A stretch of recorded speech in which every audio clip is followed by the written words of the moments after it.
आज हम फिजिक्स का एक बहुत important article law of conservation of momentum की बात करेंगे। यहाँ पर ये जो मोमेंटम है this is called linear momentum.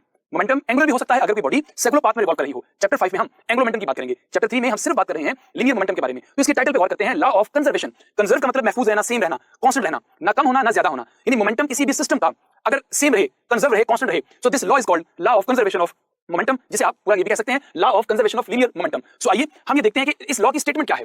Total linear momentum of an isolated system, यहां पर एक वर्ड है आइसोलेटेड सिस्टम, इसको भी हम ब्रीफ देखते हैं। फर्स्ट ऑफ ऑल हम ये देखने पर statement total linear momentum of an isolated system remains constant, यानी टोटल मोमेंटम सेम रहेगा अगर सिस्टम आइसोलेटेड होगा तो आइए डिस्कस करते हैं what is meant by isolated system. ऐसा सिस्टम जिस पर कोई भी बैरूनी फोर्स, एक्सटर्नल फोर्स एक्ट ना कर रही हो, तो that system is said to be, I can simply say that a system on which no external agency, X का मतलब external agency exert any force, that system is said to be isolated system। हमें मालूम है rate of change of momentum is equal to applied force, means अगर force लगाई जाएगी तो rate of change of momentum आएगा, यानी मोमेंटम बदलेगा, तो फोर्स की वजह से मोमेंटम में चेंज आता है। अगर फोर्स जीरो होगी मींस आपके पास जो सिस्टम है वो आइसोलेटेड होगा, तो कोई फोर्स एक्ट नहीं करेगी, so there is no rate of change of momentum, momentum में चेंज नहीं होगा, मोमेंटम सेम रहेगा। तो हम इसी बात को वेरीफाई कर सकते हैं। लेकिन बात करें आइसोलेटेड सिस्टम की, इस सिस्टम में कोई फोर्स नहीं है, तो आपको मालूम है F multiply by T that is equal to delta P।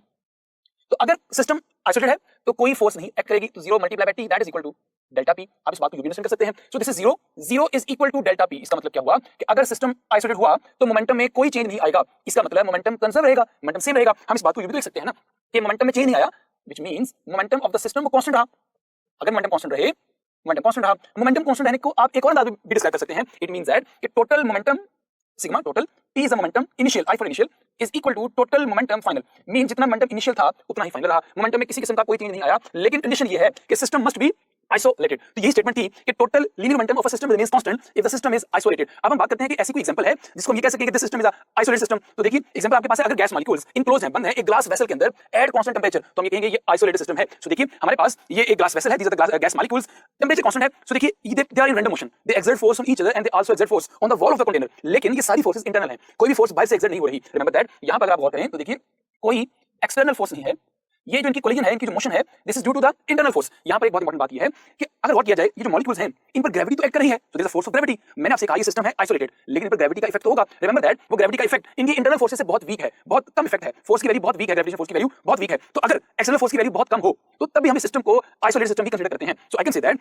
अगर एक्सटर्नल फोर्स बहुत कम हो, very small as compare to internal force, अगर वो बहुत कम हो तब भी हम सिस्टम को आइसोलेटेड सिस्टम ही कंसीडर करते हैं। तो ये हमने बात की कि अगर सिस्टम आइसोलेटेड होगा, कोई फोर्स एक्सर्ट नहीं करेगी, तो इस सिस्टम का टोटल मोमेंटम सेम रहेगा। सो आइए अब हम इसी लॉ को एक एग्जांपल से अंडरस्टैंड करते हैं। Consider a system of two balls, ये दोनों बॉल्स हार्ड हैं, स्मूथ हैं और ये रोटेट नहीं करेंगी, बिल्कुल स्ट्रेट पाथ में ट्रैवल कर रही हैं। तो सपोज कीजिए इस बॉल का मास m1 है, इस बॉल का मास m2 है and both are travelling in the same direction. The velocity of the ball m1 having mass m1 is v1 और इस बॉल की वेलोसिटी v2 है। यहां पर आप ये ध्यान रखिएगा कि v1 is greater then v2, means m1 जो बॉल है उसकी वेलोसिटी ज्यादा है v2 से। इससे क्या होगा कि ये m1 बॉल इस बॉल को अप्रोच करते हुए इसको हिट कर देगी। तो अगर इसकी वेलोसिटी ज्यादा है तो ये बॉल m2 को अप्रोच करते हुए हिट कर दी, तो यहां पर कोलिजन हुई। So this is the collision between these two balls. जैसे कोलिजन होगी तो फोर्सेस का एक्सचेंज होगा according to Newton's third of motion. m2 m1 पर एक फोर्स एक्सर्ट करेगा और m1 m2 पर एक फोर्स एक्सर्ट करेगा। सो देखिए दिस इज द फोर्स जो m2 ने m1 पर एक्सर्ट की है, बिल्कुल इतनी ही फोर्स, इसी वैल्यू की फोर्स m1 m2 पे एक्सर्ट करेगा। सो देखिए देयर आर टू फोर्सेस, हम ये कह सकते हैं एक फोर्स आपके पास F प्राइम है, एक फोर्स आपके पास F है। Action and reaction both are equal in magnitude but opposite in direction. So अगर हम इन दोनों को सम करें तो इस सिस्टम का जो नेट फोर्स है वो 0 आएगी। So the net force of the system is 0। इनको सम करके आंसर आपके पास 0 आएगा। आफ्टर कोलिजन रिमेंबर दैट पहले इस बॉल की वेलोसिटी ज्यादा थी और इसकी वेलोसिटी कम थी, लेकिन क्या हुआ आफ्टर कोलिजन m2 ने m1 पर एक फोर्स लगाई इन द बैकवर्ड डायरेक्शन, जिससे m1 की वेलोसिटी कम हो गई, लेकिन m1 ने फोर्स m2 पर लगाई है जिससे इसकी वेलोसिटी बढ़ चुकी है। यानी आफ्टर कोलिजन, तो यहां पर ये कोलिजन हुई, तो कोलिजन से पहले m1 की वेलोसिटी ज्यादा थी, लेकिन कोलिजन के बाद वेलोसिटी m2 की ज्यादा हो गई। सो दिस इज बिफोर कोलिजन। तो आफ्टर कोलिजन क्या आपके पास होगा, ये जो वेलोसिटी v2 प्राइम है और v1 prime, so after collision velocity change हो गई, इसकी वेलोसिटी ने v1 प्राइम कहा, इसकी वेलोसिटी आपको v2 prime. Remember that now v2 prime is greater than v1 prime. So अब m2 ज्यादा स्पीड से ट्रैवल कर रही है। सो यहां हमने बात की कि हमारे पास एक सिस्टम था टू बॉल्स का, before collision and after collision उनकी मैसेज, उनकी वेलोसिटी आपके सामने है, और ये जो फोर्सेस लगी हैं ये फोर्सेस एक्सटर्नल फोर्स नहीं है और इनका net force of the system is 0। तो रिमेंबर दैट ये सिस्टम आपके पास है आइसोलेटेड सिस्टम। हमें ये प्रूव करना है इस बॉल का मोमेंटम आपके पास होगा m1 v1, this is the individual momentum of this ball. इस बॉल का मोमेंटम आपके पास होगा m2 v2 बिफोर कोलिजन। अगर मैं दोनों को ऐड कर दूं तो ये आपके पास आ जाएगा सिस्टम का momentum. So this is the total momentum of the system. इसी तरह अगर हम इसकी बात करें आफ्टर कोलिजन, इस बॉल का मोमेंटम होगा m1 v1 प्राइम और इस बॉल का मोमेंटम होगा m2 v2 प्राइम। अगर मैं दोनों को ऐड कर दूं तो this is the total momentum of the system after collision. अगर ये दोनों मोमेंटम इक्वल आ गए तो हम ये कहेंगे कि मोमेंटम सेम रहा, मोमेंटम में किसी किस्म का कोई चेंज नहीं आया। सो मैं प्रूव ही करना है m1 v1 plus m2 v2 is equal to m1 v1 prime plus m2 v2 prime. So आइए हम इसको डिराइव करते हैं और इसी डायग्राम को हम एक एनिमेशन से अंडरस्टैंड करते हैं। आइए अब हम मैथमेटिकली प्रूव करते हैं कि momentum before collision, momentum of the system before collision is equal to momentum of the system after collision. तो हमें ये फॉर्मूला मालूम है F मल्टीप्लाई बाय T, जिसे आप इंपल्स भी कहते हैं, that is equal to delta P change in momentum. अगर हम इसे ओपन करें, यहाँ पर remember that force is a vector quantity, आप वेक्टर साइन लगाइए, momentum is also a vector quantity. जब इसको ओपन करेंगे आपके पास बन जाएगा Pf final momentum minus initial momentum. Momentum का फॉर्मूला आपको मालूम है, मास इनटू वेलोसिटी। सो हम इसको ऐसे भी लिख सकते हैं mvf माइनस mvi। सो हमारे पास ये जो फॉर्मूला बना, रिलेशन बना, रिलेशन में ये बता रहा है कि f cross t that is equal to mvf minus mvi। हम इसे इक्वेशन नंबर 1 कह लेते हैं। सो यहाँ पर अगेन हमने इसकी बात भी की है, अगेन टू बॉल्स हैं, दोनों की डायरेक्शन सेम है, इस बॉल की वेलोसिटी ज्यादा थी, मींस v1 v2 से ग्रेटर थी, सो इसे कोलाइड करेगी आफ्टर कोलिजन।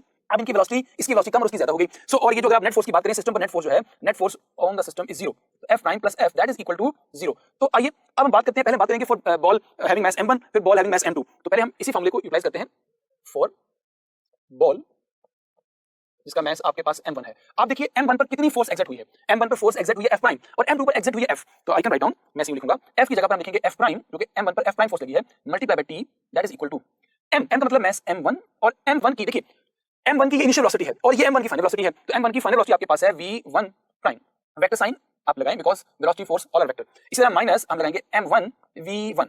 सो देखिए इसे हमने इक्वेशन नंबर 2 कह दिया। ये बात की है बॉल जिसका मास m1 है। अब हम बात करते हैं for ball of mass m2। आप देखिए m2 पर कितनी फोर्स एक्सर्ट हुई है, m2 पर फोर्स लगी है f। सो मैं यहां पर देखिए, मैं इसको लिखूंगा, हम यहां से लिखेंगे f multiply by t, vector sign हमने लगा दिया। मास की बात होगी, देखिए मैं लिखूंगा m2। देखिए m2 की फाइनल वेलोसिटी आपके पास क्या है, v2 prime minus m2 v2। This is called equation number 3। अब हमें इन दोनों इक्वेशंस को ऐड करना है। So adding equation 1 and 2, adding equations 2 and 3, 2 and 3। सो देखिए राइट साइड में ऐड होगी, लेफ्ट साइड में ऐड होगी। हम इसको f क्रॉस t और इसको जब ऐड करेंगे, इनमें से कॉमन हमारे पास t है तो हम इसको लिख सकते हैं, हमारे पास बचेगा f प्राइम प्लस f। हमने इस साइड को इसमें ऐड किया, इसमें से कॉमन हमारे पास t था तो मैंने लिख लिया। तो दिस इज, अब यहां से हम कैसा करेंगे, पहले इसको लिखेंगे हम, वेक्टर साइन आप लाजमी लगा लीजिए, ये लीजिए। तो हम लिखेंगे m1 v1 prime plus minus m1 v1, ये फैक्टर इसको हमने ऐड करना है, प्लस किया m2 v2 prime minus m2 v2। अब और कीजिए, यहां पर भी आप वेक्टर साइन पुट कर सकते हैं बिकॉज़ फोर्स वेक्टर है, दोनों की डायरेक्शन ऑपोजिट है लेकिन मैग्नीट्यूड सेम है। तो यहां आपके पास जब ये 0 आएगा so the whole factor is 0, ये आपके पास सारा फैक्टर 0 हो जाएगा। तो यहां पर देखिए आपके पास क्या रह जाएगा m1 v1 प्राइम। यहां पर ये 0 नहीं बल्कि आप इसे नल वेक्टर, बिकॉज़ जब भी हम दो वेक्टर्स को ऐड करते हैं जिनकी मैग्नीट्यूड इक्वल हो, डायरेक्शन ऑपोजिट हो, तो नल वेक्टर आपके पास आएगा m1 v1 prime minus m1 v1 plus m2 v2 prime minus m2 v2। अब और कीजिए, हमारे पास ये जो टर्म्स माइनस वाली है हमने यहां लाकर, यहां प्लस हो जाएगा आपके पास। ये देखिए आपके पास यहां बन जाएगा आपके पास m1 v1 plus m2 v2 that is equal to m1 v1 prime plus m2 v2 prime. यहां पर वेक्टर साइंस हम इसलिए लगा रहे हैं बिकॉज़ वेलोसिटी एक वेक्टर क्वांटिटी है और ये मोमेंटम है, मोमेंटम भी एक वेक्टर क्वांटिटी है। तो आप गौर कीजिए, ये तो हमने बात प्रूव करी थी, total momentum before collision is equal to total momentum after collision. So ये आपके पास टोटल मोमेंटम है बिफोर कोलिजन, इन दोनों बॉल्स का टोटल मोमेंटम है, and this is the total momentum of these two balls after collision. So this is the mathematical proof कि momentum of an isolated system always remain constant, वो चाहे collision से पहले हो चाहे कोलिजन के बाद हो। हां, अगर सिस्टम आइसोलेटेड नहीं होगा देन मोमेंटम वेरी करेगा, मोमेंटम चेंज होगा, लेकिन अगर सिस्टम है आइसोलेटेड तो मोमेंटम की वैल्यू में कोई चेंज नहीं आएगा। हम इस बात को यूं भी अंडरस्टैंड कर सकते हैं, suppose we have two balls, v1 v2 से ज्यादा है, सो v1 ज्यादा होने की वजह से इनमें कोलिजन हुई, बिकॉज़ ऑफ कोलिजन फोर्सेस का एक्सचेंज हुआ, एक फोर्स m1 ने m2 पे लगाई, एक m2 ने m1 पे लगाई। So after collision velocity of second ball increase हो गई फर्स्ट बॉल से, और ये इनकी, लेकिन इनकी डायरेक्शन ऑफ मोशन सेम रही। In the